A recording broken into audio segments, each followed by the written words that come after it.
Good afternoon, good morning, good evening, wherever you are. The Al Jazeera documentary on the gold looting in Zimbabwe was aired yesterday, and it has received wide publicity and great interest. And some people have come back and said, but what is the point? This is a regime that is corrupt, and we've all known that it is corrupt, and it is not going to change. It will just be water off a duck speck. I think those people are wrong. To start with, the documentary reveals details of who is involved in the looting. How much are we talking about here? And what are the consequences? To start with, in the documentary, it is estimated that Zimbabwe is losing as much as 2 billion US dollars per year. And 80% of that 2 billion, 80% is being smuggled out. In other words, 1.6 billion US dollars of our gold is benefiting the gold dealers, their handlers, that's the ruling elite. They are getting the lion's share of that money. The little middleman who buys the gold from the panners and the panners themselves, they get only the small change. The people who are getting the lion's share are the gold dealers and their Zanu PF enablers. The documentary also reveals the power play between those two. The gold mafia, as they are called in the documentary, and the Zanu PF ruling elite. In the documentary, it's clear that the gold dealers have completely outwitted their handlers. The Zanu PF ruling elite may think they are the ones in control, but in reality, they are not. The gold panners are now the masters, and the Zanu PF friends are just going along. This is the tragedy of Africa. And this is a tragedy that has been happening again and again and again.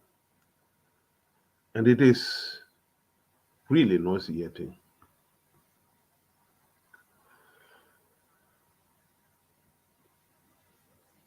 Zanu PF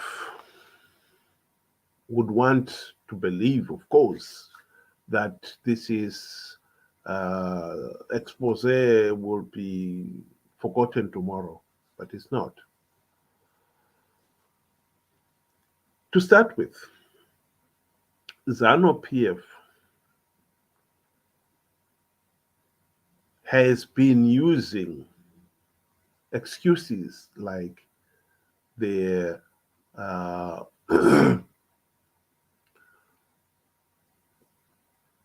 sanctions to explain why the country is in an economic mess. But when you start getting details, such as what we're getting here from this documentary, it begins to show that actually sanctions' contribution to Zimbabwe's economic meltdown is minimum. The real problem in Zimbabwe is corruption. 1.6 billion US dollars every year in gold smuggling alone. I would like to hear those who maintain that sanctions is a problem tell me how much, directly or indirectly, we've lost because of the sanctions. Does it get anywhere near 1.6 billion US dollars a year? And the answer is no, it doesn't. Knowledge is power. So what the most important thing here, or one of the most important things here about this documentary, is that it empowers the ordinary person. You now have the knowledge. And anyone who thinks that knowledge is not important, I don't know. Knowledge is everything. You now know. Zanu PF cannot tell you some hen's teeth story about why the economy is not doing well. You now know why it is not doing well. And the main reason for that is corruption. And you can put figures to it. You can ask those who want to maintain that sanctions is the problem and ask them how much is sanctions causing. Mnangagwa is facing an election this year. And the regime has wanted to give the impression that it is going to electrify the whole country. Now, one is going to ask, how are you going to electrify the whole country? Right now, the country is facing serious load shedding. This has been a problem that has happened again and again in Zimbabwe. And the regime is now promising, as part of its election campaign, that it is going to electrify the whole country. It doesn't state when it will electrify the whole country, but it has got to start somewhere. And one is going to ask, how are you going to electrify the whole country when you are leaking a staggering 1.6 billion US dollars in gold smuggling alone every year? The country, in fact, is having all this serious load shedding precisely because Zanu PF has failed to invest in the country's electrical power infrastructure. When the country gained its independence in 1980, the outgoing white regime handed the Zanu PF regime the feasibility studies for Patoka Gorge, which is a hydro dam between Kariba and Victoria Falls. The feasibility study means everything has been done and it is feasible, and this is roughly the cost of it. You can go out to tender for the people who get to design, build, install, and commission. It also gave the feasibility studies for adding unit number 7 at Wange and unit number 8. These two projects should have been completed within the first decade at most of independence. by the late 1980s, we should have had Patoka Gorge, but that is still not done. And only recently, they've managed to add unit number 7 at Wange Power Station. And so the country has failed to generate enough power to meet its own demands. And that's the reason why we've got so much load shedding. And now all of a sudden, Mnangagwa is promising that he will have the whole country kuchekesa nyika yose namagetsi. He will have the whole of Zimbabwe electrified. When we have failed to maintain even the infrastructure that we inherited at independence, let alone build on it, 43 years after independence.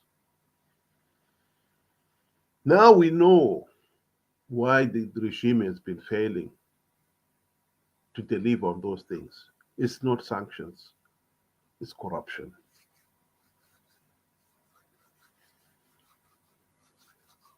These coming elections, people will say, well, Zanu PF was going to rig the elections anyway.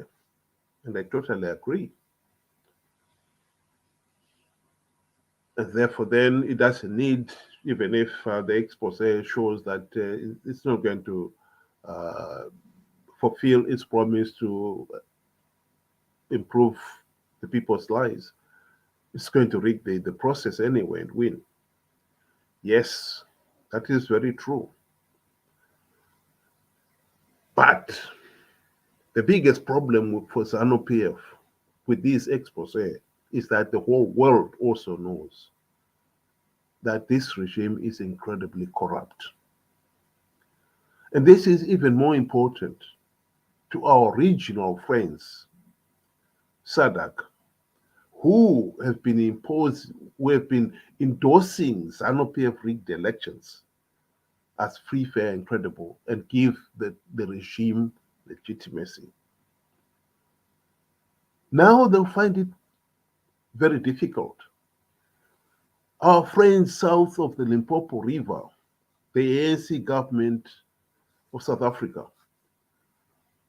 they had their own party congress last year in November, and they resolved that Zanu PF is under enormous pressure from the West, who want regime change in Zimbabwe.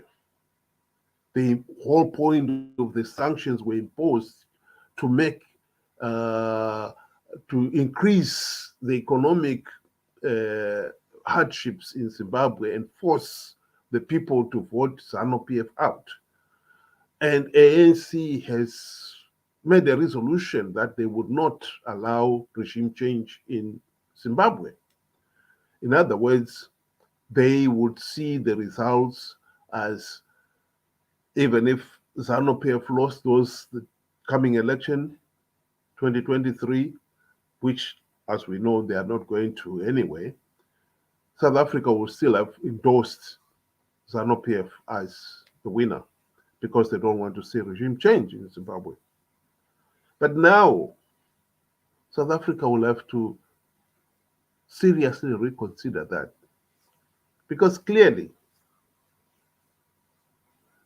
Zimbabwe's economic problems is not being caused by sanctions, but by corruption. This documentary shows that there is a problem with corruption in Zimbabwe. And President Cyril Ramaphosa's government will have to really sit back and listen, because they cannot pretend Kutiti sanctions when clearly the evidence shows that corruption is rampant. What is more, I think South Africa will be shooting itself in the foot if it keeps propping up the Zanu PF regime. Because the problem with corruption is that it is easily exportable. As we saw in the documentary, people like Hubert Angel, who has been appointed by Mnangagwa himself to be an ambassador at large, boasting that he has been using his diplomatic bag to transport dirty money from one country to another.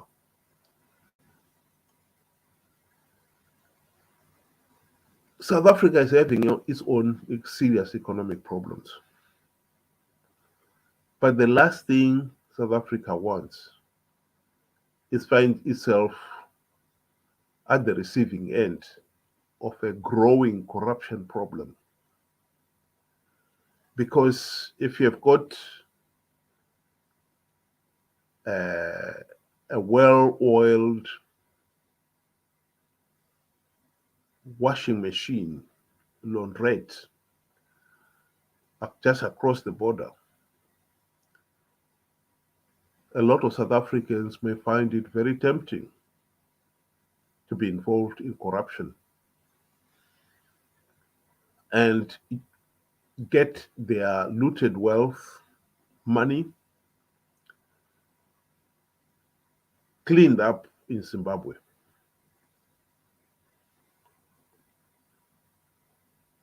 South Africa has got a gold mining industry that has done very well for the country, thank you. But if there is an opportunity for some of that gold, instead of being sold in the formal market where the whole country benefits, can be smuggled across the border to Zimbabwe, and there are already well-established routes of transporting that gold and sell it somewhere else, so that the proceeds are only shared by the few. That is tempting. And South Africa would not want to find itself in that kind of position. The same applies with other minerals, diamonds, and so forth. A corrupt Zimbabwe government across the Limpopo is not going to help South Africa's economic growth, much less prosperity. That point must be made, and we must make it very abundantly clearly. South Africa does not want a corrupt Zanu PF regime across the border. And that is something that South Africa must seriously think about. So this documentary, and I think people should look forward to seeing episode number 2, which I believe will be next Thursday. What else does it inform you? Does it inform us on corruption in Zimbabwe? And follow it up and discuss it and value it for what it is. Knowledge is power. This documentary has given us a new dimension to the corruption in Zimbabwe. Whether we make use of it or not is up to us. But I don't think that anyone should ever complain of being educated. We have been educated, enlightened by that documentary. And there are many things that we can pick from that documentary. And I think we should pick them.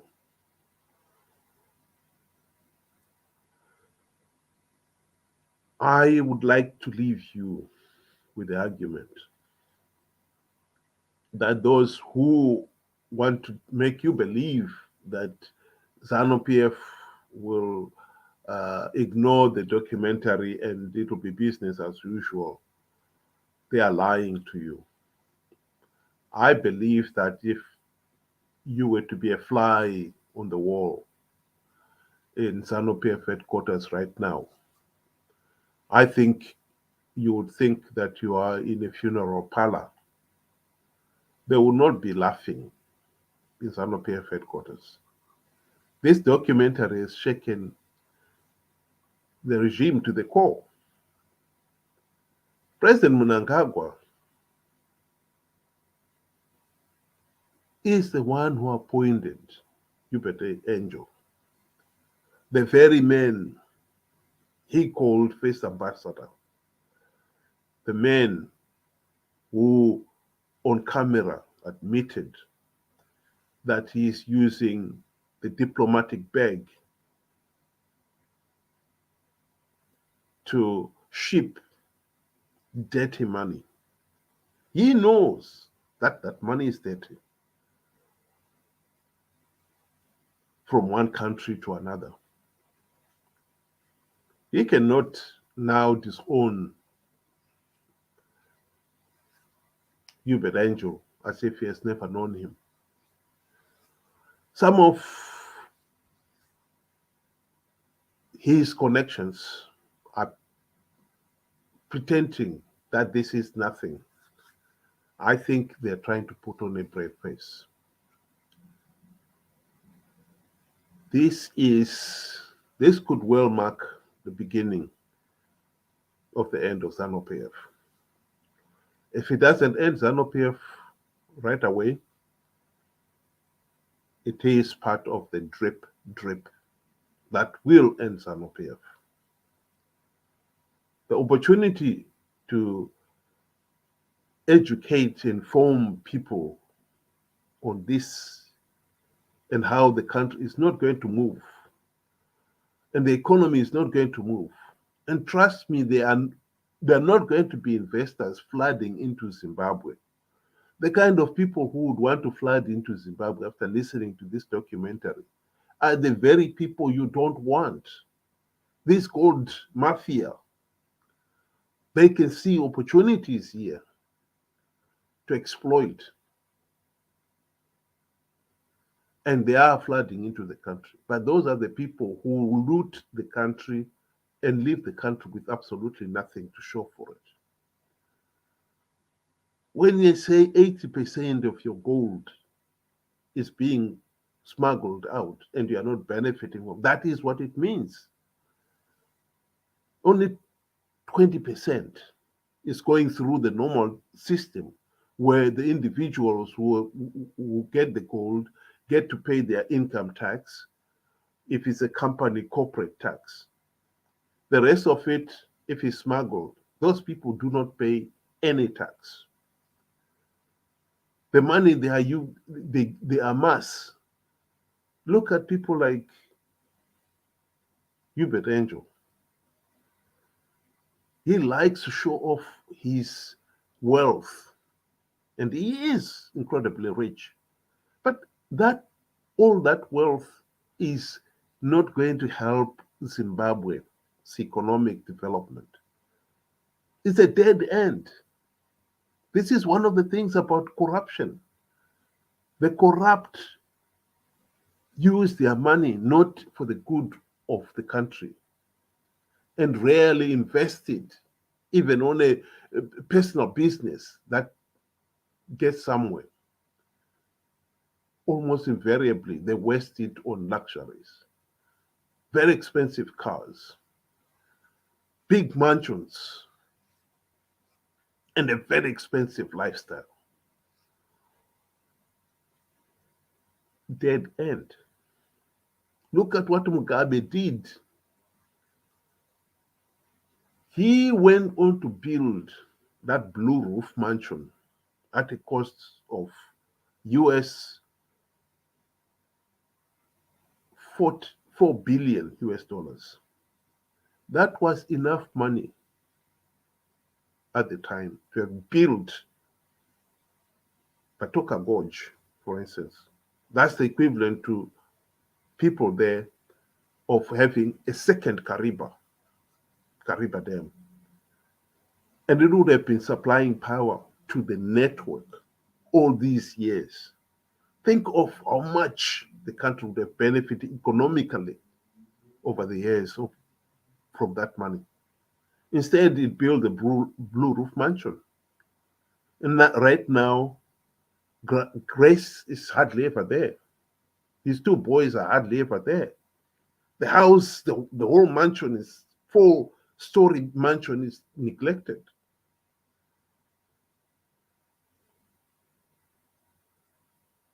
Completely neglected. It's not earning anything. In fact, because she is not maintaining it properly, it's losing its value. A mansion like that, you need to spend probably 100,000 US dollars every year to make sure that it is maintained properly. If there is a leak, repairing that leak needs to be done by experts. It's not somebody you can uh, call up and they can fix it. No, this is a mansion, a well-designed mansion. The materials on that was used on the building are not cheap, and it needs to be done properly. And things, a mansion like that is an asset that could last hundreds of years if properly maintained. But if not properly maintained, it'll probably last a few decades. And then it will have to be demolished. And if the money had been used in building Batoka Gorge, gee, think how much the country has benefited from Kariba Dam over the years. It was built and commissioned in the 50s, and it is still running, and it's still supplying both Zambia and Zimbabwe with electrical power all these decades. This is the reality. The hard choices we are being denied, the opportunities lost. This documentary is important. It informs people what is going on in Zimbabwe, and it is up to us to run with it.